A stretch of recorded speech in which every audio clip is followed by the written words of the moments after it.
episode 302 of the Global from Asia podcast. I'm out of quarantine, and I talked to another expat in Chengdu, China, about his experiences in China during Chinese New Year when this pandemic just took over, and his thoughts as a husband and a father like me. Let's listen in.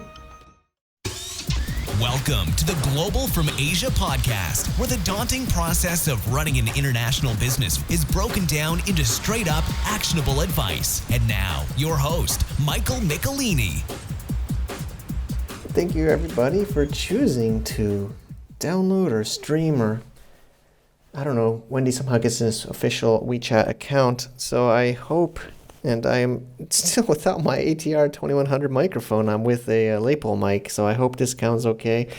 I am out of quarantine, woohoo! But I feel like I'm in another one. It's freezing cold here in Shenyang, China. I have like thermal underwear and multiple socks and sweaters and jackets and hoodies. So I am doing okay, but everybody keeps asking me, China is quote unquote somewhat back to normal as far as restaurants and malls, and I got my haircut, which felt really great because I really needed a haircut.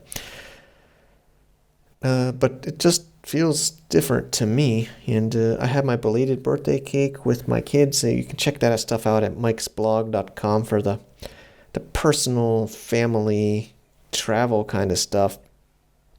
But I am really excited to share with you today's show. Hugh Bell, he was on the show quite a while ago, and he is back. And it's more just about his experience. He was in China, in Chengdu, city of Chengdu, in Sichuan province, not too far from Wuhan, and he explains his wife and 3 children that were there for Chinese New Year, what it was like, what the thought process was going on, the whole idea of fight or flight, or do I stay, do I go, the kind of similar things I was going through when I was deciding to stay or to go. When I was in the Philippines and my wife and children were in China, he was in China and he was deciding, does he get flights for the whole family of 5 and go to Europe or go down south or go somewhere else. And it's an interesting thought process he went through and some other things he saw. It's a fascinating interview. I'm really happy to have Hugh on the show, and we keep these shows in real time. We have amazing other interviews as well, but I'm reorganizing just to kind of keep these timely shows about this whole pandemic. And it's one of our advantages here at Global from Asia is we have amazing people in our community that are on the ground here in China and other parts of Asia to share with us what's happening. So without further ado, let's tune into Hugh's show. Do you enjoy the podcast and do you really like what's happening? We do have a membership site at gfavip.com where we have a private forum, we have private members calls, and we have other access to our courses. There's so many courses I've made over the years from, of course, Hong Kong business, China business, import-export, Amazon, as well as productivity and other ways that we make things happen here at the show and in the business. So if you like that, check it out at www.gfavip.com. Thank you. Okay, thank you everybody for choosing to listen to another Global from Asia podcast. This is a ongoing series about this whole pandemic, and of course we're here in China and in Asia dealing with it on this side of the world, and it's a pleasure to bring back Hugh Bell. You were on the show years ago. It's great to have you back. Thanks for coming on today, Hugh. Well, it's great for you to invite me back, Mike. Look forward to it. Sure. So you're a well-diverse businessman, and we met at first in Startup Weekend in Chengdu. I think what was that, 7 years ago or so, maybe. And it's about Startup Weekend 1, Chengdu. That's right. Yeah, the first one. So, do you want to just give us? And I'm back there right now. I've been in Chengdu since November, and we didn't expect to be staying this long. Basically, we went out to lunch on Chinese New Year with my wife's family, and there's usually a lunch and a dinner, and nobody came back for dinner. Crazy. And I learned at that lunch that Wuhan and effectively the whole province of Hubei had been locked down the day before. There you go. Yeah, so let's just jump right in.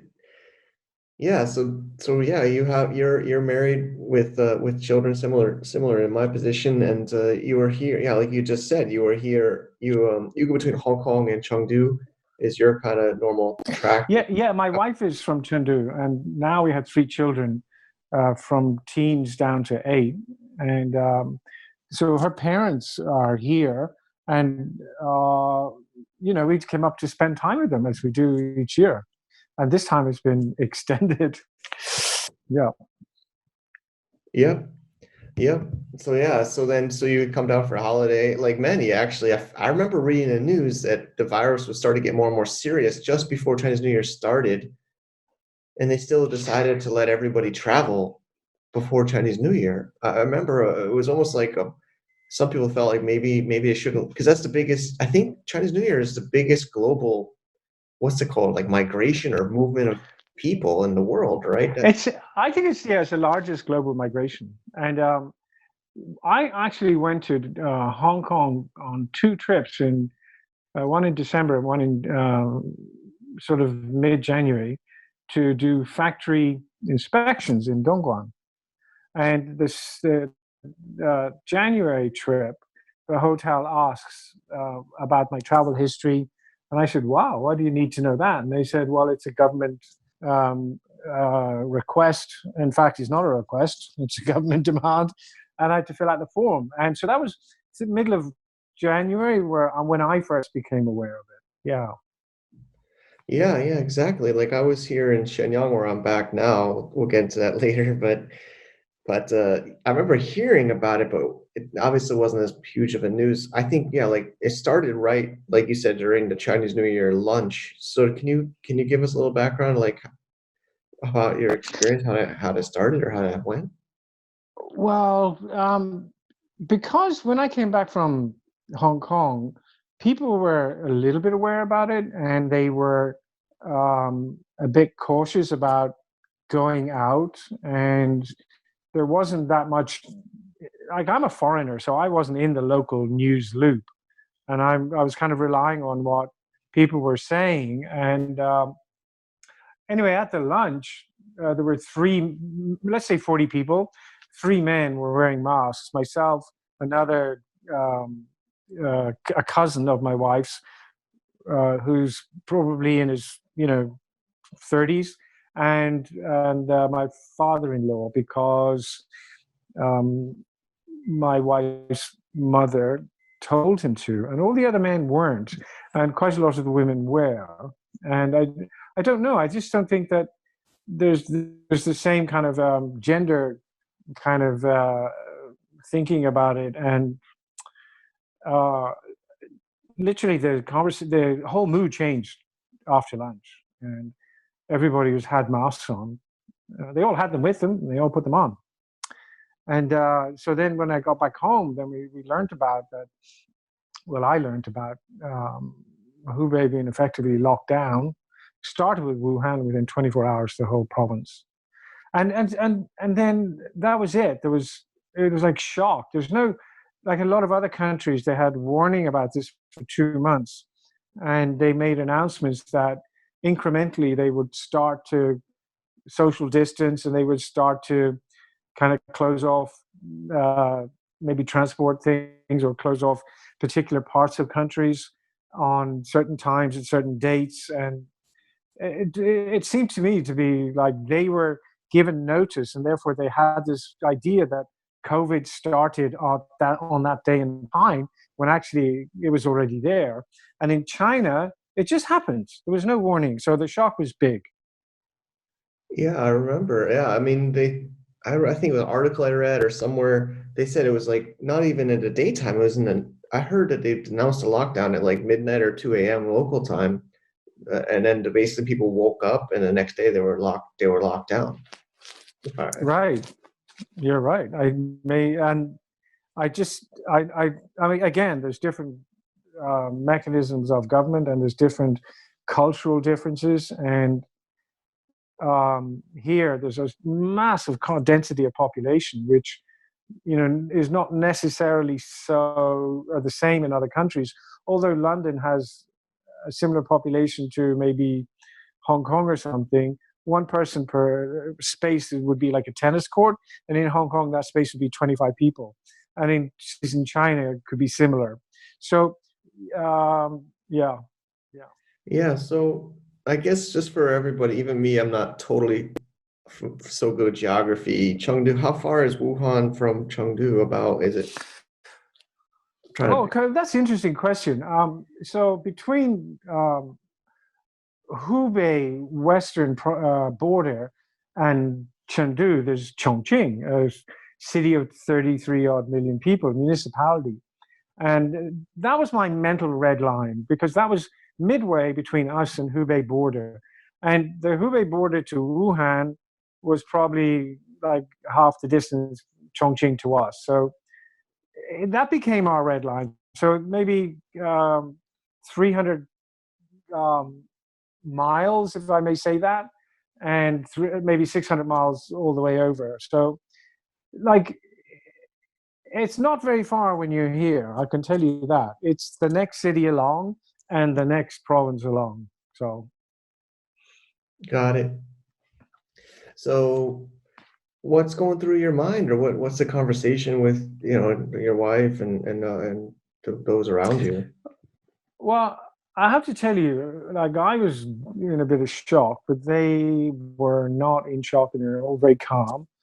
And they were just explained, okay, this is happening.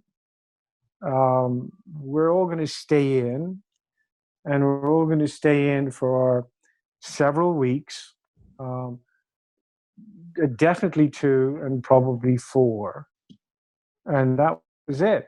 And so we were staying in, and there was no panic. There was no rushing around and stripping shops. It was very calm. People just stayed home. And to me, that was just really weird, because my mind is of a different set to kind of a local Chinese person. And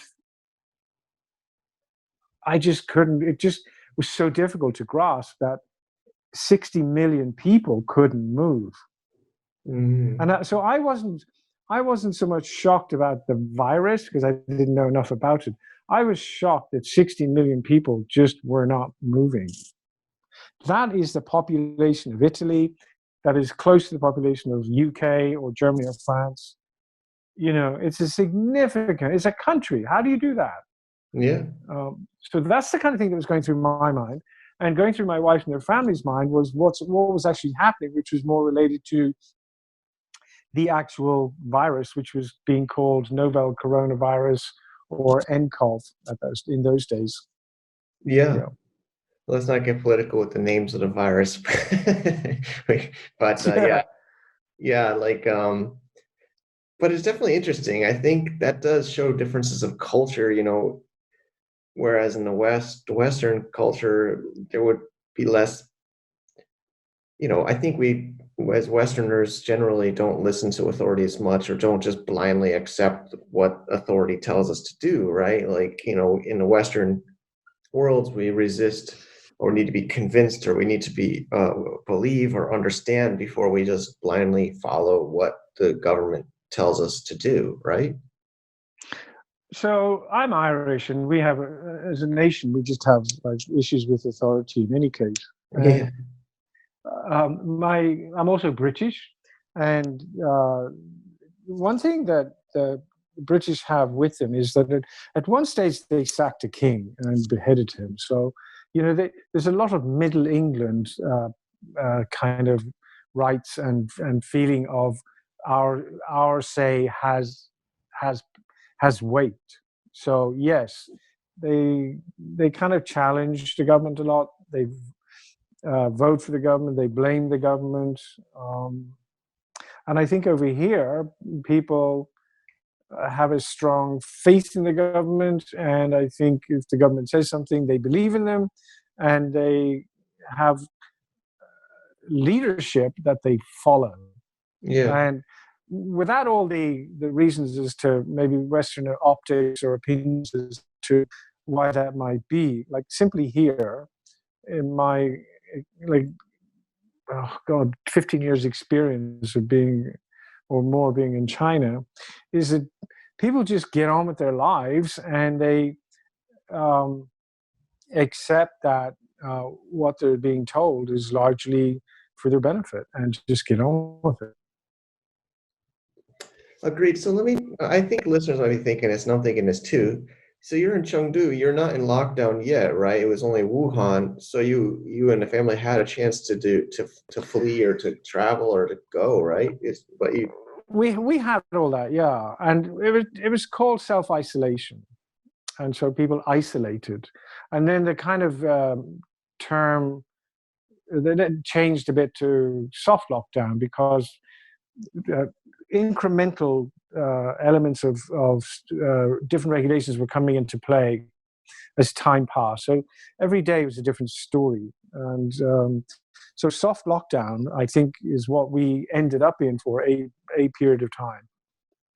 And on the 26th of January, 2 days later, I opened a LinkedIn group page, and I relied a lot on data that was coming in from 5 disease control centers around the world, and generally output through Johns Hopkins University. And so I stuck with data, and I tried to stick with facts. It was really to educate myself about it so I could lower my fear and panic levels that I was having, that Chinese people weren't having, because they were getting full on updates and news via apps that were coming out, and they were literally in the flow and in the momentum of the storm, and therefore everybody was moving in unison and cooperating, and that was like extremely interesting to see, because I still have my own like different optics from like Western culture.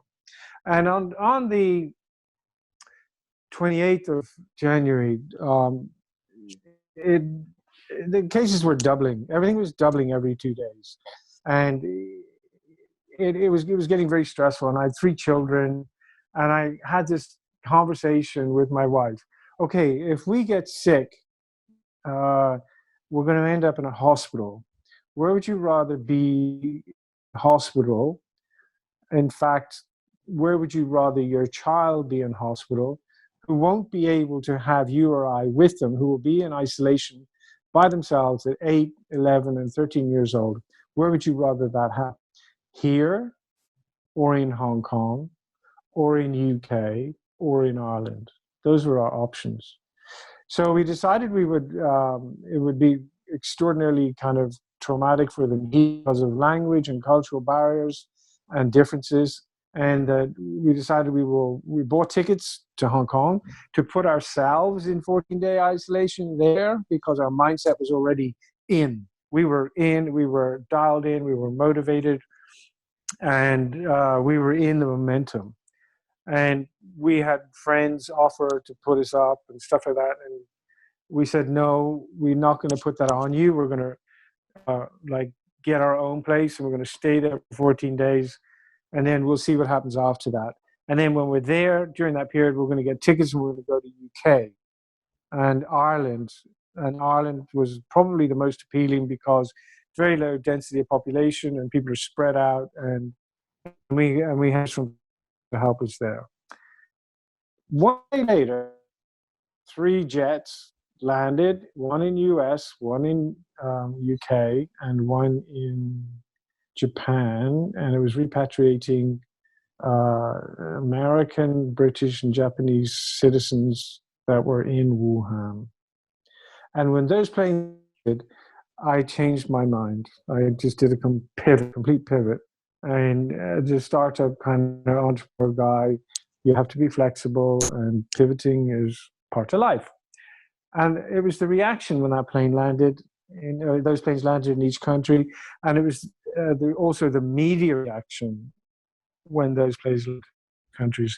And it was so evident and so front and center that none of those countries, developed Western modern countries, had any concept of what was coming their way. None. I felt China is 100% mobilized. It is treating it as a biological attack. It is therefore doing a kind of military-style biological defense. It is 100% dialed in. Everybody's doing their part. There's no panic here. The shops aren't being stripped of goods. Things are being delivered to people. The community's getting involved. They're coming to check that nobody has fevers. They're coming to check that nobody is from Wuhan or Hubei or even Chongqing, which are our immediate neighbors. So I felt that China was the best place to deal with COVID-19, which was still called nCoV in those days. Yeah. Got it. Okay, interesting.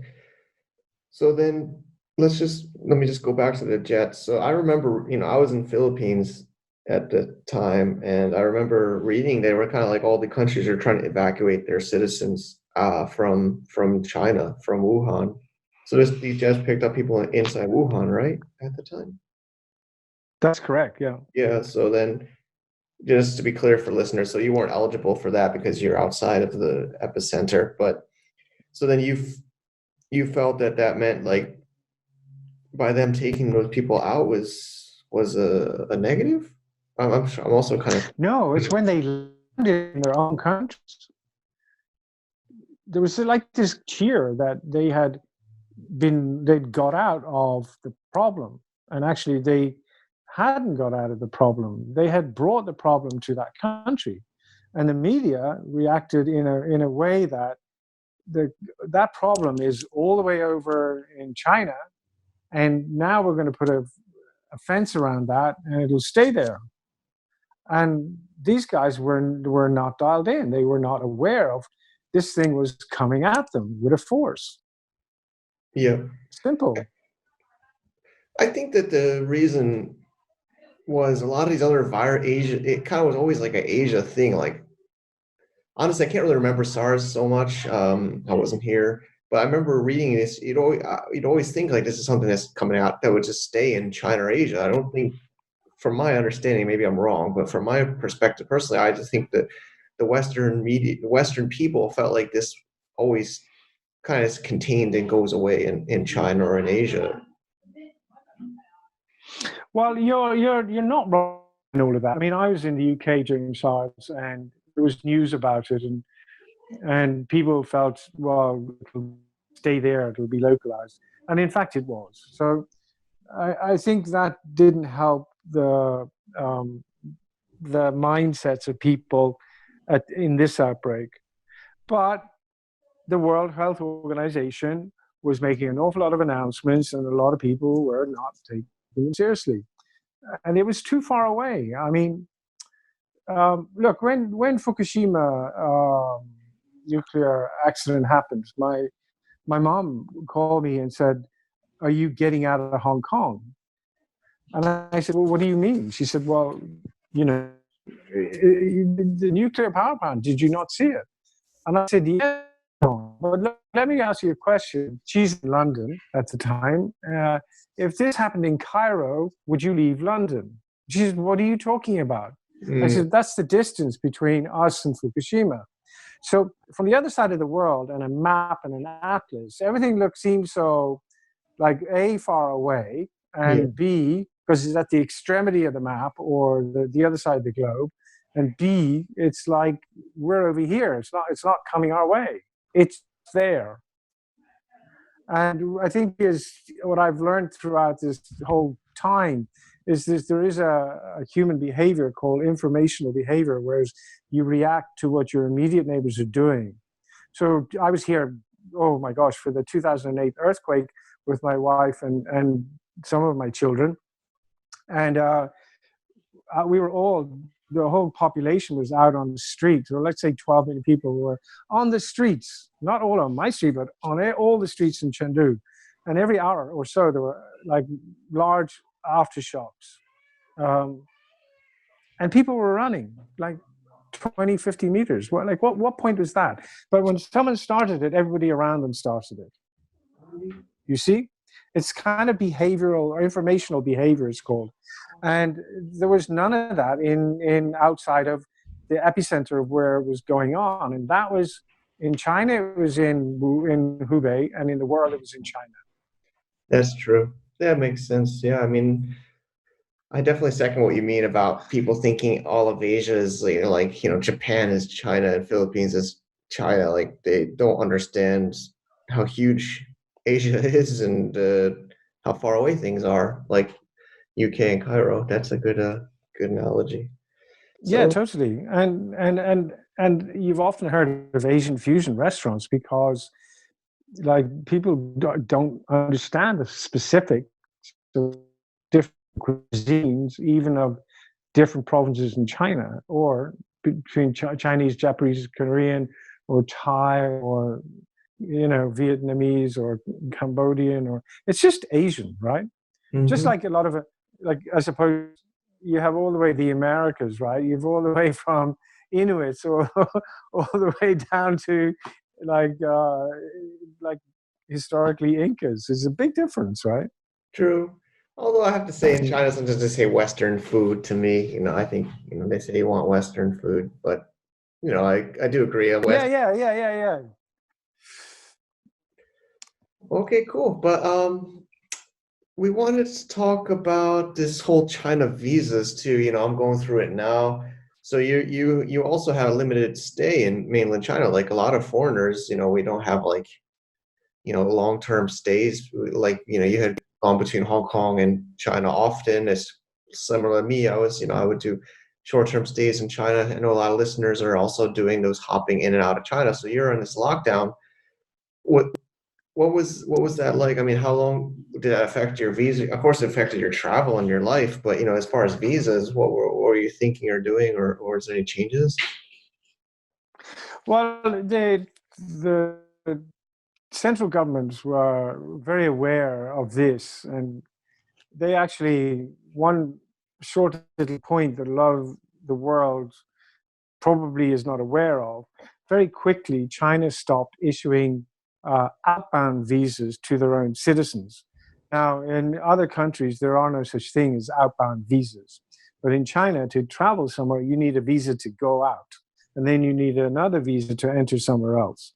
So they prevented all their people from leaving the country before other people prevented Chinese nationals from entering their countries to contain this, because containment was the strategy. And I was in the British Army, and biological warfare is all about containment and decontamination. And so they understood there were an awful lot of foreigners here on resident and work permits and on short stays, and they realized that flights were being cut, and they decided to do a like across the board 60-day waiver, or not waiver, excuse me, renewal. And you could just go to the Public Security Bureau, present your visa, and you'd get a chop or an extension of 60 days. And like most things in my life and most things in entrepreneurs' lives, they tend to swim upstream and tend to not get all the benefits of Yeah, things that are in the flow. yeah. And as a result of my many trips here, I switched from 3-year visas, which cost an expensive, like, in Hong Kong dollars, let's say 4,500. I don't know what that is in US. Like Um, time divided by 8. There you go. yeah, about five, almost $600. Okay, so an APEC card, an APEC card, which is a sort of Asian Pacific business travel card, costs 1/10 of that, 10% of that. And it's visa waiver. So I did not have a visa. And although I was assured that I'd get a 60-day extension to my APEC 60 days, when I got to the Public Security Bureau, the confusion on APEC card holders had been clarified 3 days before, and APEC card holders were not included because they were purely here on business, and therefore they did not have a reason to stay, and therefore they could leave. even though it's the physical consequences were that it would split my family and I up. I know, I know. I mean, we know how stressful it is, myself. Yeah. So what visa are you on now? I'm currently on a business visa with a, U.S. passport, 10 year, 60-day stay. So, Right. I mean, we chatted before recording, but I'm literally after this recording, we'll be heading to the immigration to try to file for a marriage visa under my wife to be like a dependent under her to stay here. I think she says 2 years with that. Because your wife is a Chinese national. Yeah. Yeah. Okay. My wife used to be. Now she's a Hong Kong national because she lived in Hong Kong for more than 7 years. Got it. Yeah, which is quite interesting. Then it's not up to the Hong Kong government. It's actually up to the central government in China. They take away the old blue book, like the home travel car or books or passports, and gave my wife and people like her a temporary exit visa to present to Hong Kong immigration, who would then issue her with a Hong Kong passport. So there's another little thing that China decides which of its citizens get Hong Kong citizenship, those who've lived there for 7 years. So anyway, so I found out 3 days before my 60-day maximum APEC visa waiver stay that I had to leave. And at that stage, there were only flights to 3 places, Hong Kong, Cambodia, and Myanmar. Myanmar and Cambodia were 2 countries in the planet that decided they would not shut their borders to China. And Hong Kong will keep their borders open for their residents, and I'm a Hong Kong resident. And flights to Hong Kong, or flight, was about maybe more than $1,000 US. Wow. Crazy. Each way. And the flight to Cambodia was about $110 US return. Wow. So I flew to Phnom Penh, looked around Phnom Penh at sort of masks and other kind of how do you call it, pandemic kind of PPE, and came back the next day. Uh-huh. And the world changed even then. In that 24 hours, the world changed again.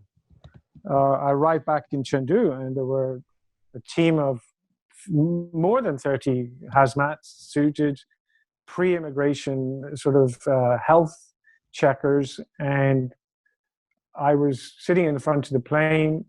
I got off first, and I was like pulled, and I was brought over to sit in a space where a guy had left the plane earlier because his temperature was a bit hot. And I'm thinking, oh my God, is there something wrong with me? And I don't want to sit with him. And, and basically he was hot because he was sitting on the side with the windows shutters up and the sun beaming him. And by the time he was in the airport, he was fine. But I got picked up and flagged because my app said that I was red code because I had a UK passport. And at that particular 24 hours, when I left China to come back, China started getting an awful lot of import cases. And they were foreigners returning to China, and they were also expat Chinese returning to China. Because then the world had flipped. At that stage, China was off its ass, and back on its feet, and starting to kind of to walk again, and the rest of the world was on its ass, and anybody who was expat Chinese was legging it back to China because it was safer, and it was starting to kick in really hard and fast in other countries. So after filling out forms, lots of questions, and they weren't giving anything back to questions I was asking them. And so there was one point when I couldn't really explain the pronunciation of the street I was living on. So I called my wife, gave it to the lady. They spoke for 3 minutes, and I was welcomed back to Chengdu. I Okay, was thanked for my cooperation, and I was let go home. great. And I was asked to stay home for 14 days. And we went into compound management. I said hello, they said hello, registered, and then I stayed home for 14 days. Okay. Well, that's Yeah. good news. I've heard other stories of people that couldn't get back into their compounds, and there was one. He was in Guangzhou, American guy. He had to sleep on the stoop of his own apartment building because the guards that knew him wouldn't even let him in, and he couldn't get in a hotel either. So I'm glad you were able to get back in, which is really great. And so What did he do the next day? he he got into quarantine, but he got there past when the management was available.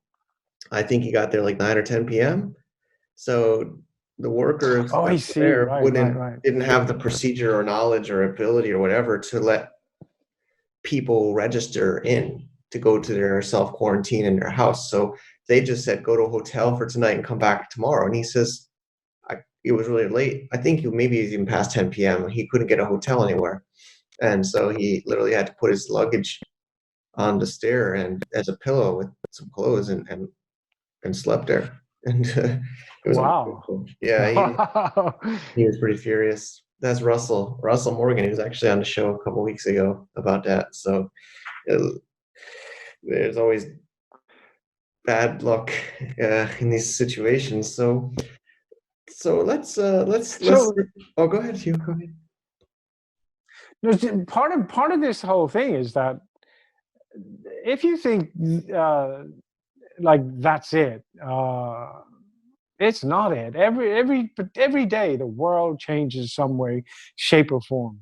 So during this 14-day period, I wanted to organize a trip to Guangzhou for a new project that I wish to kick off, and so I needed to stay 14 days in order to go back to my compound management to chop a statement saying that I'd been there for 48 days, and I had to give a promissory note with fingerprint and signature that I hadn't left. And then we had to take that to the community, neighborhood community center, and get them to further chop that, and then take that to a third location, which was a medical pop-up location where I had to get another hard copy with an answer another bunch of questions and go through a series of checks, including temp checks, to allow me to travel outside of here to, for instance, in my case, Guangzhou. And that took maybe about like a half a day to do that. And that's not the bit that changed. The bit that changed in between getting back from Cambodia to wanting to go to Guangzhou was they stopped allowing foreigners into China. So in my next 60-day period, when that comes to an end, I have to leave China, and I'm not allowed to get back in under current regulations. Okay. I know right now people, nobody can come back in. I mean, I missed it. I made it by a few days. It seems I think that was end of March. They started really just totally stopping foreigners from entering China. So And with your date in, was it just luck that you got in before that? I had just entered the quarantine March 23rd, I remember, and I think the news came out March 28th, or it was towards the end of March when they said it. But I guess I had a feeling, my wife and I were talking when I was still in the Philippines, and, we just felt like the window was closing to get back. You could already feel like everybody's just trying to get into China. Like you saw it in WeChat groups or chats or just talking to people. So And I think think it's an entrepreneur's mind as well. Like you have this active mind, which has to think in a holistic fashion all the time. Like if you stop thinking like that, like your life can just like all your enterprises can just come to an abrupt end. You have to do all the thinking. Yeah, agreed. More attuned to, oh, it's a potential issue coming up here. Therefore, maybe I'm going to make this decision based on that. What do you think? Yeah, I guess, I think it's also by us being expats or overseas so long, we're also used to this this is extra pressure than ever. But I think, of course, entrepreneurial mindset, but also just international travel, immigration kind of mindset but I would definitely agree because, yeah, if you're not thinking outside of the box and creatively and futuristically, like, which you have to be as entrepreneur and business owner, if you don't have that, you might just listen to what the news is saying. And they're not going to, like you said, a lot of times they don't tell you until it's after because they don't want everybody to get panic or do everything at the same time. So maybe it's just been built into our blood to always think ahead, try to think ahead. Well, do you know, I honestly think there's something to, well, I'm saying I definitely think that our mindset is tuned into that sort of thing, because the people who jumped in before the window closed, like before the announcement and the closing, they ended up paying 20 to 25 to $30,000 for single economy Europe to China. Okay. Yes. Yeah.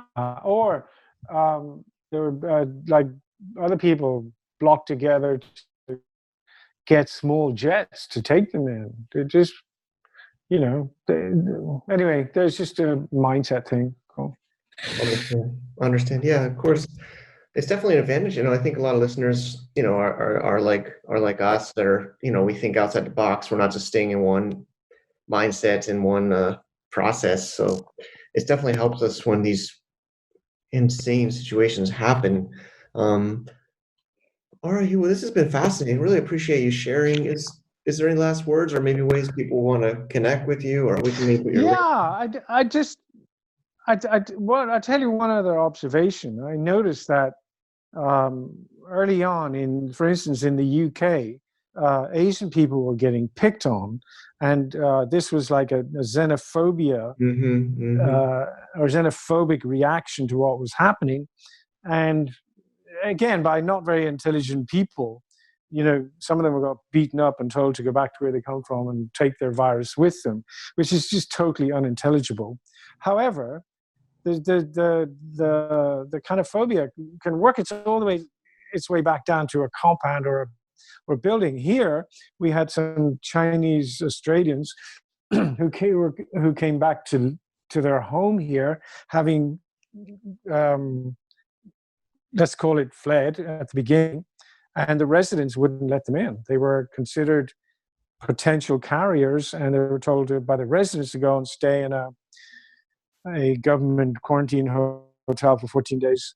And kind of Westerners have experienced, I wouldn't say aggressive, but certainly a lot of social distancing. Or here in Chengdu, some have been suggest it's probably better if they don't come into the restaurant or that type of thing. Or I've noticed myself, I get a large berth around me when I walk around now, because it's in the media that foreigners are bringing in import cases. So in effect, this whole thing is fear. It is xenophobia. I don't think it's racism. I think it's fear, and I think it's fear of not knowing that is that person going to end up affecting me in a way which I can die? This whole coronavirus thing is terrifying. For one thing, is that if you catch it, you can actually die, and it is so contagious that you just don't want to catch it. That's my closing on it. Yeah, I agree. I mean, we've been chatting while I've been in quarantine, and I just got out literally barely a day and a half ago. So I'm still adjusting, but I got my hair cut, and I can't say I haven't really noticed it. But of course, I mean, I'm not in a very popular foreign area anyway, so I'm always kind of like the only foreigner. But They've been Mm. mostly friendly to me. Of course, I feel like I do like that thought process you're saying of fear versus, racism. I think, yeah, it's just a scary thing because people yeah, if you get this, you can die. So yeah, it's a life or death fear. And unfortunately, media and news, maybe governments are even using that on purpose for their own reasons on all sides. So it's really scary times. So let's all just stay safe and we're all in this together, right? We're all on this earth, I mean, it's a Yeah, closed this is a time environment, to be right? human. Yeah. Yeah, yeah. All I right. think definitely time to put politics aside, try to understand, and just be human. I like that. All right, Hugh, You thank you know? so much for sharing. I really appreciate this. Yeah, Mike. Great stuff. Okay, take care. As you may have heard, and we are doing a new startup style business for factory group buys, loadpipe.com. It is a way for you to consolidate all your orders and buy from factories, have factory direct pricing with an online platform to make it happen, as well as like community style. So we do webinars and we have ways to engage with others in the community. Check it out at www.loadpipe.com, LOADPIPE.com. Thank you. Thank you so much, Hugh, for sharing. It was really cool to have you back on, and it was much less about business, more about being a foreigner in another country. I think really what we all got to step back is realize that people are, like Hugh said in the interview, people are scared. People are, hey, it's my son. You get to hear him now. It's, you know, this whole, I hope he doesn't have to live in a world where people are afraid of other races and this whole xenophobia. It's a hard word for me to say, but this whole idea of you're different than me, you might be from another location that's dirty, that's infected, and you're bringing this to me. But like Hugh said, I guess it's about life or death. So we have to remember that maybe a lot of people don't travel internationally. They don't leave their home country. They might need to leave their hometown. So we have to keep that in mind when we're dealing with fear and racism and stereotypes. I can't say too much of that has happened to me personally in the northeast of China in Shenyang. Although I haven't really been out too much, I did have to take a taxi to deal with my immigration, trying to extend my stay here so I don't have to leave. I don't know how that even works, but working on switching to a marriage visa under my wife and be able to stay here a couple of years. I don't know if I'll really be in China in a couple of years, but for now, I just don't want to have the risk of having to leave and get stuck somewhere else again. So life is really, really crazy and scary right now for all of us. And it's a time for us to come together and work as a group, work as a team to make sure we do what we need to do to, to win, to get ahead. And I think while this pandemic is a scary time, it's also a time for us to reflect. Actually, next week's show, we have a cool guest, a friend of mine. She even helped me transform a bit. And talking about transformation during this whole pandemic nightmare that we're all in. But we can reinvent ourselves, reinvent our businesses. You can see me doing the mask trading, or we're really working on a platform called LoadPipe to try to make this smoother and easier for people to get these products and supplies anywhere they will be. But it's just a really interesting time to be alive. And I'm sure for the next 5, 10, 20, 50 years from now, this will be one of the where were you when the COVID-19 pandemic came down? Where were you stuck? What did you do? And there's still time for you to react positively. There's still time for you to do what you need to do to transform yourself. But I don't want to go out into too much in the next week's show. But I did say in a blah, blah, blah session, I would talk about the thought process. I'm in Manila, Philippines, and I'm freaking out. And there was people started to buy masks and put masks on in January. There was already that volcano eruption. I felt guilty. I felt horrible. I'm like, I'm supposed to be a husband, a father, a protector of my family, and I'm hours and hours away. And like I said, I think I said this on the shows, I said it on my video blogs, do I go back? Will I even be able to get back? There was this whole like lockdown in all these different cities. Would I have been able to enter the compound? Would I got stuck staying in a hotel somewhere? What was really going to happen? So I really was nervous about going back, and my wife is very independent and strong. That's why she's amazing, and I love her. And she says that we're fine here. We're just stuck at home. Nobody knew what would have happened if I had flown back. Still don't think I would know. But really, the scary thing was to be away and being separated. That was really the scary thing. So, as you guys know that are following the show or other updates I do on the social media, is I finally did come back, and it seems like I made the last chance effort to do it because the borders closed just a few days after I'd come back. I know Chris Davey from FBA for You, he he was even more on the borderline. I think he arrived like the day before it closed. Like it was towards the end of March. So I finished the quarantine, and now I'm in my there he is laughing again. Not in school, unfortunately.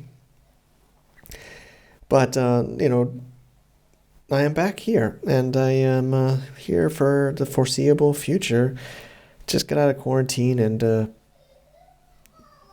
Canton Fair is going to be online now. I was just talking to Megla at Global Sources, and everything she's doing with her India sourcing trip. Everything is moving online right now, right? So we're all stuck where we're stuck, and we need to deal with it, right? Even within China, I can't go to other provinces. I went to immigration. I had to scan a QR, I think I said, to report where I am, so that if they found out I had the virus or somebody else in that car had the virus, they could trace all of us down. It's just really a interesting time to be alive, and I really hope we don't go more into 1984, the book of the world of everything being tracked and all of us. This seems like it's being done in the name of preventing the virus, and China is quote unquote safe now. It seems, but at what cost? What is freedom, right? What is privacy? And with that, I think I'll leave it alone for today's show. Thank you for listening, and as always, we will be back next week. Thank you. To get more info about running an international business, please visit our website at www.globalfromasia.com. That's www.globalfromasia.com. Also, be sure to subscribe to our iTunes feed. Thanks for tuning in.